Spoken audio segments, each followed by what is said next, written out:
آج کی اس ویڈیو میں ہم اس مقدس غار کا تذکرہ کریں گے جس کا ذکر غار کہف کے نام سے قرآن مجید میں آیا ہے کہ جس غار میں اللہ کے برگزیدہ بندے ابدی زندگی سوتے رہے جنہیں اصحاب کہف کے نام سے یاد کیا جاتا ہے۔ آج سے ہزاروں سال قبل روم کے شہر میں افسوس ایک ظالم اور مشرک بادشاہ کی حکومت تھی کہ جس کا نام تقیانوس تھا۔ اس کی حکومت میں جو شخص بھی بت پرستی نہ کرتا وہ اسے قتل کروا دیتا تھا۔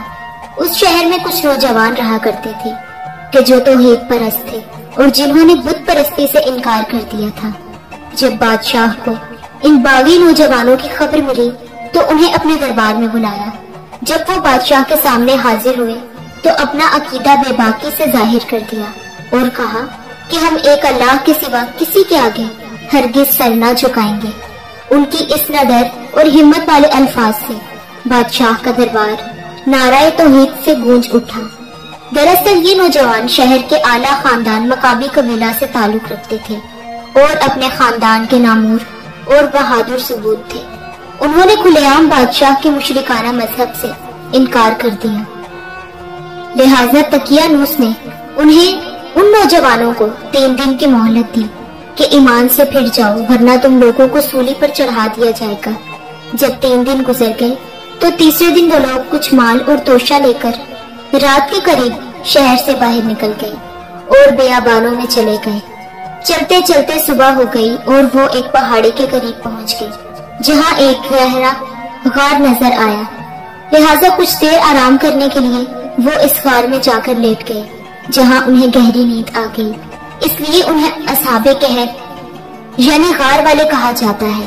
جب یہ لوگ غار میں سوئے تو اللہ نے ان پر ایک معجزانہ کیفیت طاری کر دی اور وہ وہاں ایسی نیند سو گئے کہ جو نہ ہی عام نیند تھی اور نہ ہی موت تھی، بلکہ وہ ایک گہری نیند کسی کیفیت میں چلے گئے۔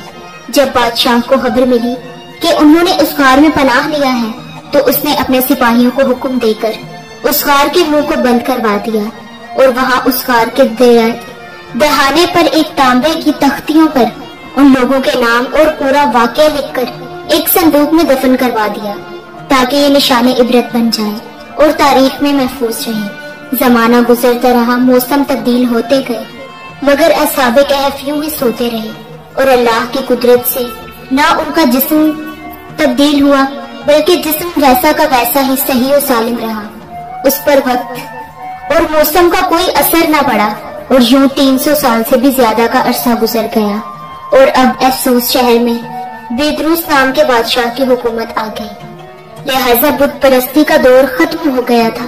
لیکن لوگ نئے نئے فتنوں میں گر پڑے کہ جس میں ایک بڑا فتنہ یہ تھا کہ لوگوں کی ایک بڑی جماعت میں مرنے کے بعد پھر زندہ ہونے اور قیامت آنے کا انکار کر دیا تھا۔ لہٰذا بیدروس نے اللہ سے دعا کی کہ ان لوگوں کو ہدایت نصیب فرمائے اور اپنی قدرت کا کچھ ایسا نظارہ دکھائے کہ وہ ایمان لے آئے۔ اللہ کے حکم سے اس غار نے سوئے ہوئے اصحاب کہف نیند سے بیدار ہو گئے۔ بیدار ہونے کے بعد وہ ایک دوسرے سے پوچھنے لگے کہ ہم یہاں کتنی دیر تک سوئے؟ کسی نے کہا کہ 1 دن، کسی نے کہا کہ 1 دن سے بھی کم۔ انہیں اس بات کا قطعاً علم نہیں تھا کہ باہر دنیا ہی تبدیل ہو چکی ہے اور وہ کتنے عرصے یہاں غنودگی میں تھے۔ جب انہیں بھوک لگی تو انہوں میں سے ایک نے مشورہ دیا کہ کسی ایک کو چاندی کے سکے دے کر بازار بھیجا جائے تاکہ ہمارے لیے کچھ کھانے کا انتظام ہو جائے۔ جب ان میں سے ایک شخص شہر کی طرف گیا تو حیرت زدہ رہ گیا۔ اس نے شہر کو بالکل تبدیل شدہ پایا، گھر اور مکان اونچے اونچے ہو چکے تھے، لوگوں کے لباس میں تبدیلی آ چکی تھی، کوئی شخص بھی آشنا نظر نہیں آتا تھا۔ وہ ایک دکاندار کے پاس گیا اور دکاندار کو سکے دے کر کھانے کی چیزیں مانگی۔ جب دکاندار نے اس سکے کو دیکھا تو پوچھنے لگا کہ تمہیں یہ سکے کہاں سے ملے ہیں؟ کیا تمہیں کوئی خزانہ مل گیا ہے؟ یہ تو سینکڑوں سال پہلے کے سکے ہیں۔ جبکہ اصحاب کہف کا ساتھی اس بات پر اصرار کرنے لگا کہ یہ اسی دور کے سکے ہیں، لہٰذا اس بحث کی وجہ سے وہاں بھیڑ اکٹھی ہو گئی۔ اس شخص نے کہا کہ کل ہمیں تقیانوس قتل کرنے والا تھا، لہٰذا ہم اس سے بھاگ کر ایک غار میں جا کر چھپ گئے تھے۔ لوگوں نے اسے بتایا کہ تقیانوس کو مرے ہوئے 300 سال سے بھی زیادہ گزر چکے ہیں اور یہ بیدروس کا زمانہ ہے اس نے اپنی بات ثابت کرنے کے لیے لوگوں کو اس غار کی طرف چلنے کو کہا۔ جب غار میں موجود اصحاب کہف نے لوگوں کے ہجوم کو آتے دیکھا تو سمجھے کہ دقیانوس کی فوج نے انہیں ڈھونڈ لیا ہے، لہٰذا وہ اللہ سے دعا کرنے لگے۔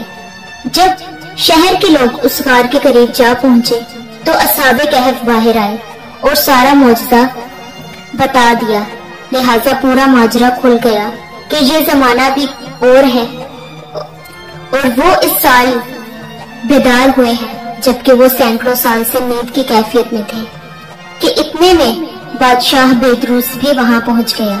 جب اس نے دہانے کے قریب زمین کھدوائی تو وہاں سے وہ صندوق برآمد ہوا کہ جس میں سارا ماجرا لکھا ہوا تھا۔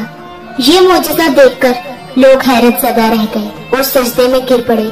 لوگوں نے کہا کہ جب اللہ ان لوگوں کو اتنی لمبی مدت کی موت دے کر دوبارہ زندہ کر سکتا ہے تو قیامت کے دن بھی انسان کا دوبارہ زندہ ہونا یقینی ہے۔